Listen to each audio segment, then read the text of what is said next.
When we think of individuals who hold esteemed positions, whether in religious, political, academic, or cultural leadership, we often admire the image of strength and certainty they project. They seem composed, decisive, and anchored in purpose. We naturally assume that such people, by virtue of their status, must possess a deep well of inner peace and confidence that shields them from ordinary trials. This assumption, though comforting, is deeply flawed. The truth is, the higher someone rises in public stature, the more they are exposed to complex, invisible pressures that are rarely acknowledged by the outside world. Prominence does not erase pain. In fact, it often intensifies it. Most people aspire to be seen, heard, and respected, but visibility and reverence come at a cost. The more someone is admired, the more pressure they feel to live up to the expectations placed upon them. Their words are dissected, their actions are magnified, their flaws, once tolerable in anonymity, become glaring headlines. This creates an environment in which genuine vulnerability is almost impossible, because to admit doubt or weakness may threaten not just their personal reputation, but the stability of the institution or idea they represent. Those close to people in power often observe changes that outsiders miss. They see the toll behind the posture, the weight behind the smile. They notice the fatigue in the eyes that once gleamed with passion, and they wonder, how did this happen? But the more appropriate question might be, how could this not happen? When individuals are placed in roles where they carry not just their own conscience, but the projected hopes, beliefs, and criticisms of thousands, or millions, the psychological load becomes immense. Every decision is second-guessed. Every misstep is moralized, and often those same individuals are expected to maintain composure while navigating conflicting demands, to be wise yet relatable, strong yet gentle, firm yet compassionate, human yet nearly infallible. Imagine bearing the burden of being a symbol. Imagine waking up every day knowing that your words are treated as doctrine, that your silence can provoke unrest, that your presence must soothe conflict, and that your private feelings must never interfere with your public function.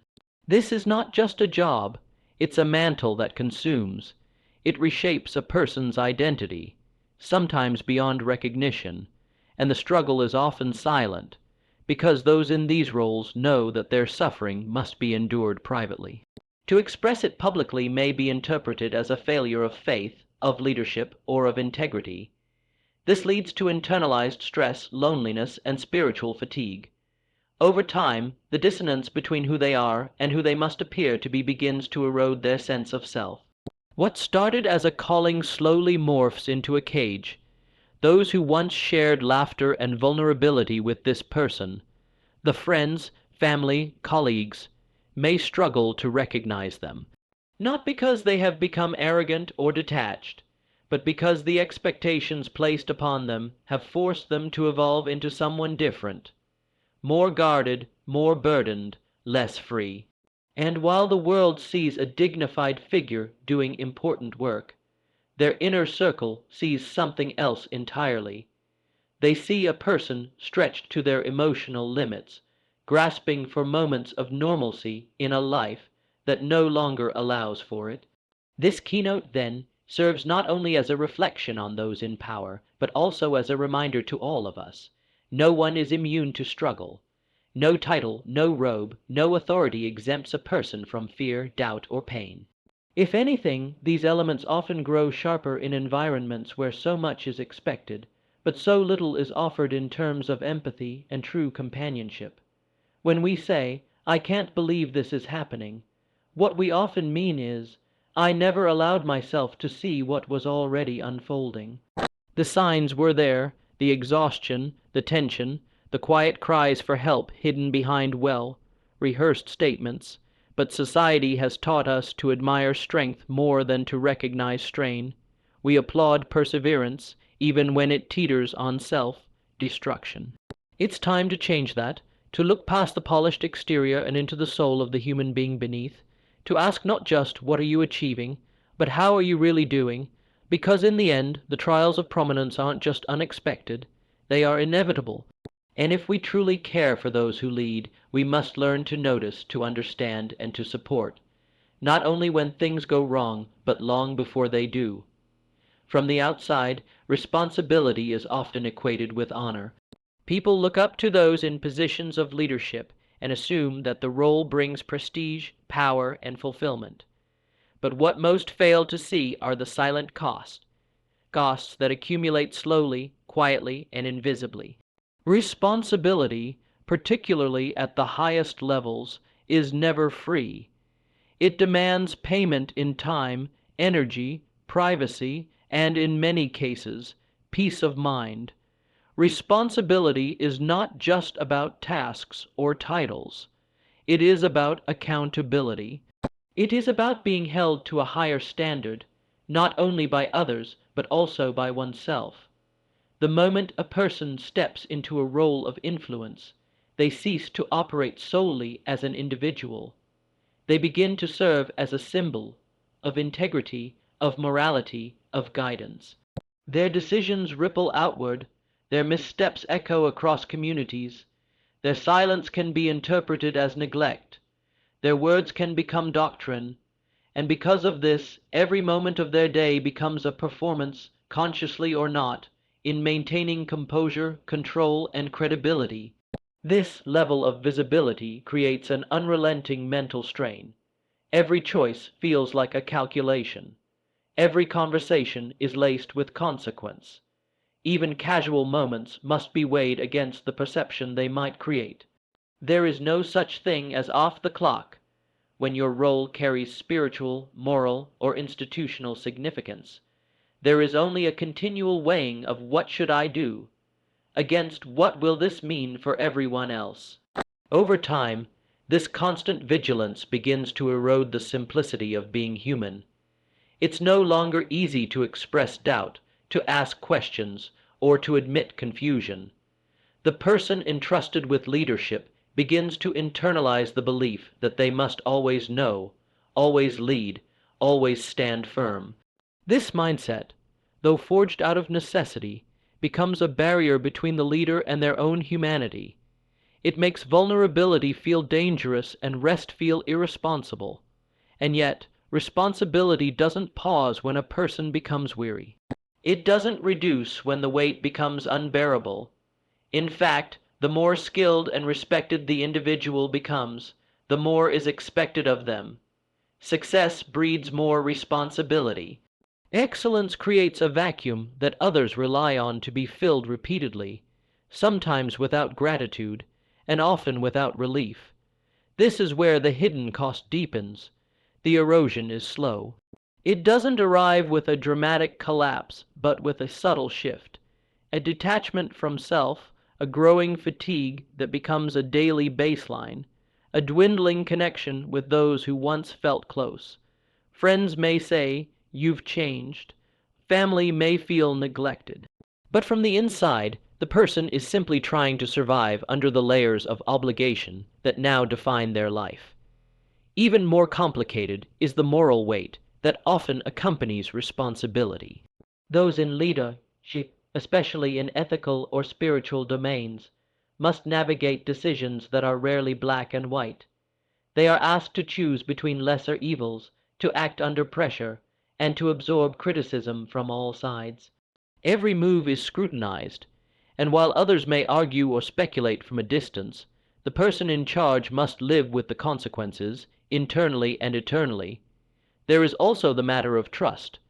When one is in a position of responsibility, trust becomes a currency.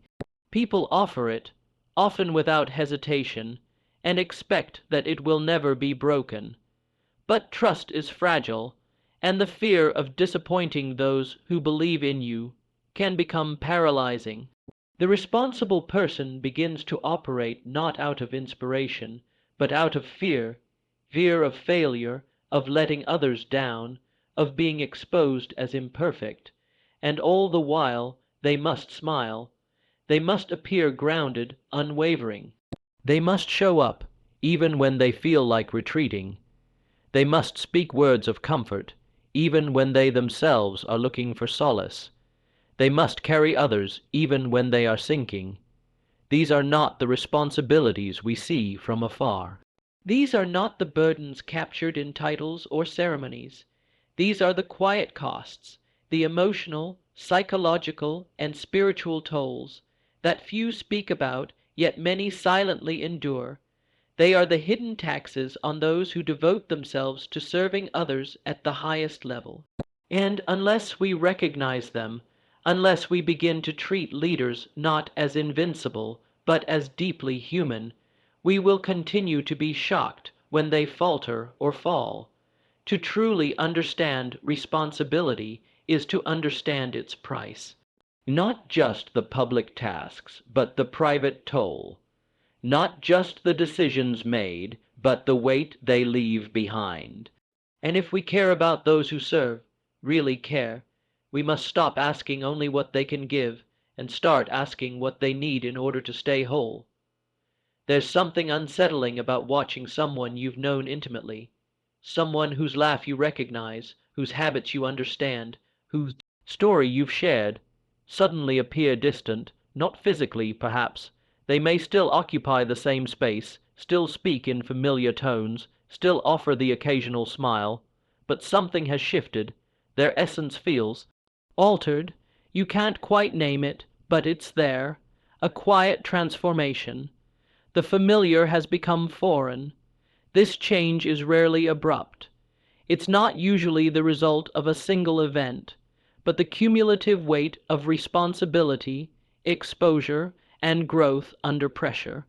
When someone enters a role that demands a public presence or institutional representation, their environment, and eventually their identity, begins to shape itself around that role.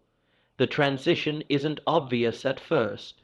The early days are filled with idealism and energy, but as duties increase, as scrutiny intensifies, and as the expectations of others begin to replace personal freedom, the individual starts to recalibrate not just their behavior, but their very way of being. This recalibration is what quietly distances them from the people who once knew them best. The jokes aren't as spontaneous. The conversations feel less open. The expressions of doubt that used to invite support are now replaced with calculated restraint.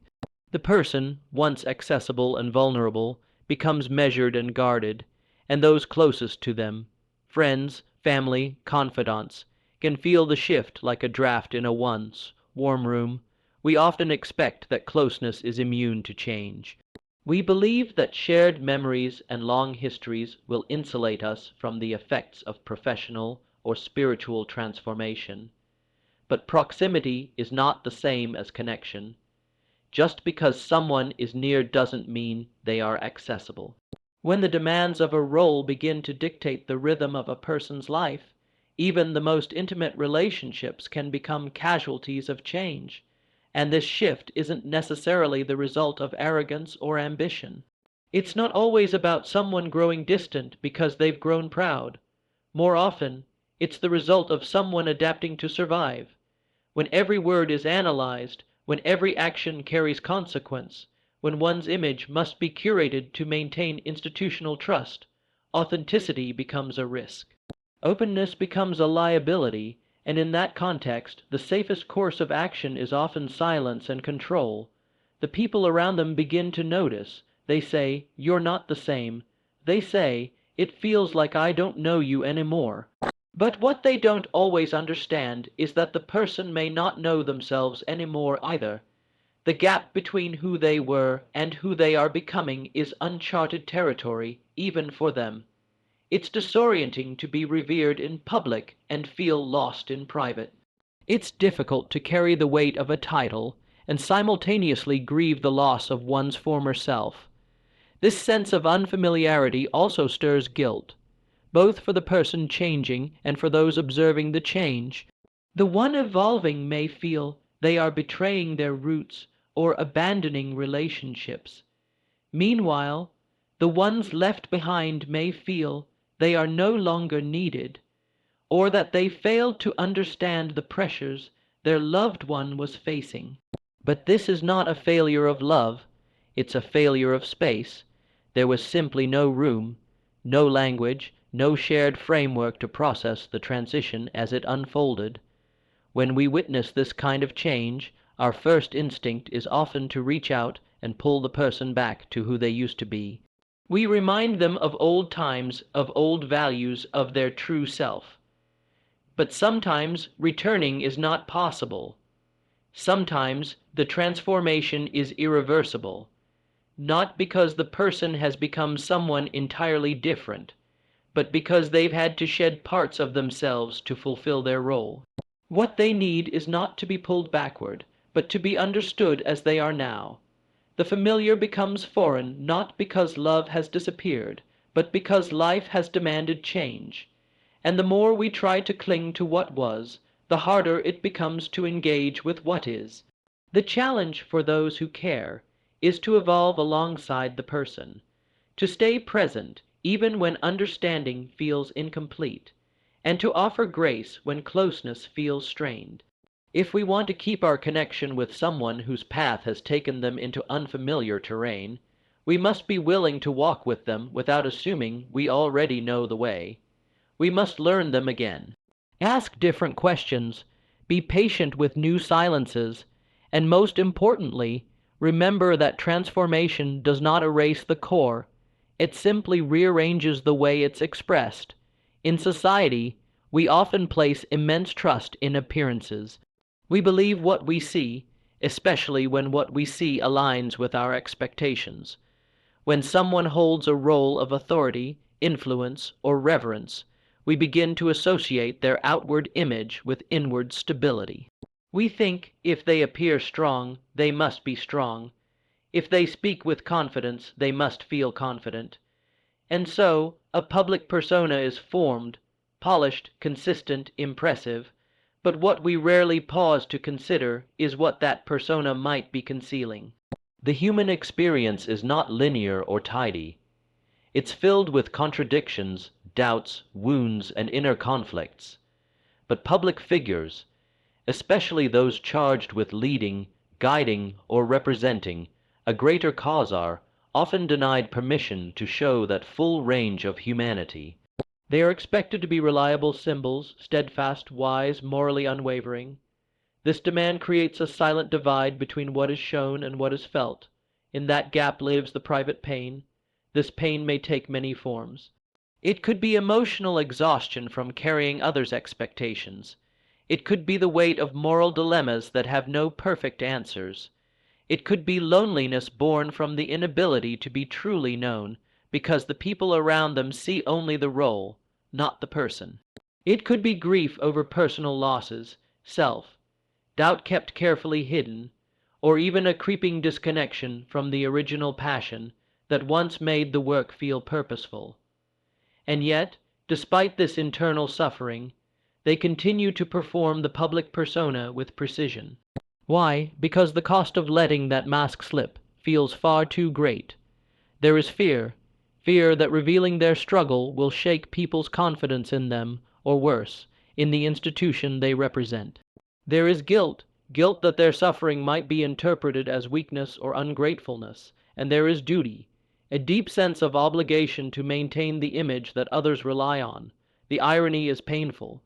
The very individuals who give so much of themselves to serve others often feel they have no space to receive the same in return. Their presence uplifts, their words inspire, but behind closed doors they may cry in silence, wrestle with insomnia, or question their own value. The public sees grace and clarity, the private self feels confusion and fatigue, and with time that dissonance can erode the soul. The problem isn't that these individuals are pretending or deceiving others. The problem is that the culture surrounding public life discourages honesty about pain. It encourages performance over authenticity, certainty over doubt, image over essence. And in doing so, it creates leaders who are adored but isolated, respected but misunderstood.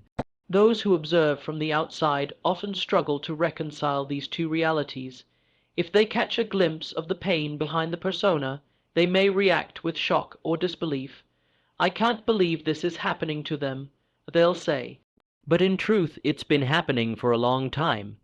It was just hidden beneath the surface of public expectation. The signs were there, but our focus was on the external.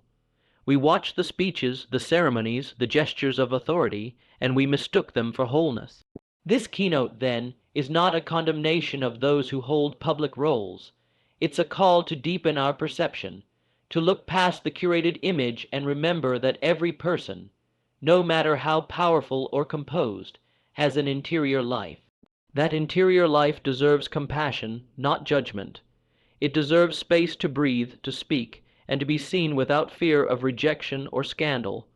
We must learn to listen differently, to notice not only what is said, but what is not said, to create spaces where those in positions of leadership can shed their armor, even briefly, and be met with empathy instead of evaluation. We must stop assuming that public strength means private wellness. The persona may be necessary. In certain contexts, it serves a purpose. But we must never forget that behind every persona is a person, a real, living, feeling individual who carries burdens we may never fully understand. When we can hold both truths, that someone can lead and still struggle, that they can inspire and still ache, we move closer to building communities that support the whole human being, not just the role they play. And in doing so, we protect not only the people we admire, but the integrity of the institutions they serve. It's easy to speak of faith when the seas are calm, when life aligns with belief, and when our convictions remain unchallenged. But the true test of faith comes not in moments of peace, but in times of relentless pressure. When a person is placed in a position of influence, especially one tied to spiritual, moral, or ideological leadership, they are expected to be a pillar of unwavering certainty. Yet it is often in those very roles that one's beliefs are tested in the most profound, private, and painful ways. Faith, in any context, is not just a set of ideas. It is a relationship, a living, evolving connection to something greater than oneself. It involves trust, doubt, questioning, surrender, and resilience, but when a person is charged with embodying faith for others, when they are asked to speak on behalf of it, represent it publicly, and model it in all situations, this relationship becomes strained. What once was personal and dynamic becomes institutional and performative, and in that shift, the pressure intensifies. Leaders, especially spiritual ones, are not allowed the same latitude to doubt or wrestle that others are. When someone in a position of moral authority expresses uncertainty or inner conflict, it can shake the confidence of those who look to them for guidance. As a result, they learn to internalize their struggles, to process their doubts silently, and to conceal the spiritual fatigue that accumulates over time. Their prayers become quieter, their questions more guarded. The passion that once fueled their calling may flicker beneath layers of responsibility and public expectation. The pressure doesn't only come from the inside, it comes from those they serve. People look to figures of faith for clarity, reassurance, and strength. They want answers, certainty, and affirmation. And so, the leader must often play the part of the unwavering believer, even on the days when their soul is weary, when silence feels louder than God's voice, and when the very truths they've preached feel distant or incomplete.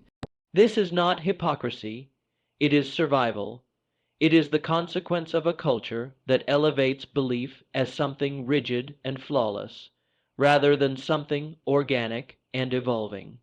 When faith is treated as a static image rather than a living experience, it leaves no room for the honest spiritual journey that everyone, including leaders, must undertake. And let us be clear, faith under pressure is not just an emotional strain. It is existential. It's waking up with the burden of representing divine truth while wrestling with your own doubts about justice, suffering, or your place in the world. It's standing before a crowd to offer hope, while privately questioning whether your own heart still holds any. It's preaching peace while battling internal chaos, and all the while You must smile, deliver, inspire. For many, this tension leads to a quiet fracture, not a sudden loss of belief, but a slow erosion of intimacy with the divine. The rituals continue, the words remain, but the fire dims. And because there is little space to acknowledge this dissonance, the individual begins to feel fraudulent. They may go through the motions with dignity and grace, but internally they are pleading for renewal or release. What makes this even more difficult is the sense of isolation. Few people in a leader's circle understand what it's like to carry that kind of spiritual expectation. Conversations about doubt are often avoided. Expressions of confusion can be seen as weakness, so the person endures alone, even as they continue to offer themselves to others. Faith under pressure is not a failing, it is a reality. It does not mean the person has stopped believing, it means they are still human. It means they are navigating the inevitable tension between divine ideals and human experience, and that navigation requires courage far greater than blind certainty. It requires humility, honesty, and the willingness to keep seeking truth even when the path is unclear. If we truly value our leaders, not just their role but their personhood, we must create room for their faith to breathe, to bend without breaking, to be questioned without being condemned. The strongest faith is not the loudest or most rigid. It is the faith that survives pressure, adapts under strain, and emerges, perhaps quieter, but deeper and more authentic. To witness someone's faith under pressure should not shake our confidence in them. It should deepen our respect. Because faith in its truest form is not about never wavering. It is about continuing to walk even when the light grows dim. It is one of the most persistent illusions in human society that those in great positions of power, influence, or reverence are somehow stronger, emotionally, spiritually, even biologically, than the rest of us. We often imagine them as fortified, untouchable, armored by wisdom and grace. And yet, beneath the robe, the title, or the dignified presence, lies a truth too often forgotten. They are as fragile as anyone else. Fragility is not weakness, it is a condition of being human. It is the reality that, regardless of the image we present to the world, we all bleed, doubt, fear, and grieve. What makes the fragility of prominent figures more complex is that they are rarely allowed to express it. The expectations placed upon them, by others, and eventually by themselves, become so high that acknowledging their limits feels like betrayal, so they hold it all in. They carry the weight of expectations while pretending it does not burden them. And eventually, something begins to crack. These cracks often go unnoticed until they widen into something undeniable. A decision that seems out of character, a moment of visible exhaustion, a distant gaze during what should be a joyous event. And when that happens, people around them express shock. I can't believe this is happening to them. But that shock often reveals more about our own projections than their reality. We were so convinced of their invincibility that we never stopped to ask what it was costing them to maintain that image. The fragility behind the figure isn't only emotional, it is relational. The higher someone rises, the harder it becomes to have honest, unfiltered relationships. People start speaking to the position instead of the person. Conversations become diplomatic instead of genuine. Advice becomes cautious rather than compassionate. Over time, the person becomes isolated, not necessarily by physical distance, but by the invisible walls built around them. Walls of respect, of protocol, of assumed perfection. And when someone feels alone, even while surrounded by admirers, their sense of self begins to blur. They start wondering who they are apart from the expectations. They question whether anyone sees the real them, the person who gets tired, who makes mistakes, who sometimes wants to quit. This isolation is not merely sad, it is dangerous, because when pain has no outlet, it festers. When fears are never named, they grow. When emotions are always filtered, they distort reality. Moreover, those invisible roles often internalize the idea that they must protect others from their struggles. They believe that showing weakness will cause others to lose faith, to panic, or to feel disillusioned, so they remain quiet, even when screaming internally. They offer guidance while secretly longing for someone to guide them. They maintain rituals while privately losing connection to the meaning behind them. This is not hypocrisy, it's survival, but it's a form of survival that slowly strips them of vitality. The tragedy is that these individuals often give the best of themselves to others while offering almost nothing to themselves. They become experts at compassion for the world, yet grow numb to their own suffering. They may spend years holding broken systems together, mediating conflict, offering wisdom while inside, they are silently crumbling. Their service is real, their strength is real, but it is strength that comes at an immense, unsustainable cost. So what happens when the figure finally falls, when the image breaks and fragility is revealed? Often, people respond with confusion, sometimes even with judgment. How could they let this happen? They ask. But we should be asking a different question. Why did we never see the signs? We must examine the systems, the cultures, and the relationships that rewarded the persona but neglected the person. The answer is not to demand less of our leaders. It is to humanize them, to create spaces where fragility is not seen as failure, but as an invitation to offer care, to train ourselves not to expect perfection, but presence, not infallibility, but honesty. Because when we allow public figures to be fully human, we give them the best chance of surviving their roles, not just in function, but in spirit. To recognize fragility behind the figure is not an act of criticism. It is an act of love. It is a choice to see the whole person, not just the part they play. And in doing so, we help protect the very people we look up to, not just from the world, but from the quiet collapse that happens when no one is paying attention.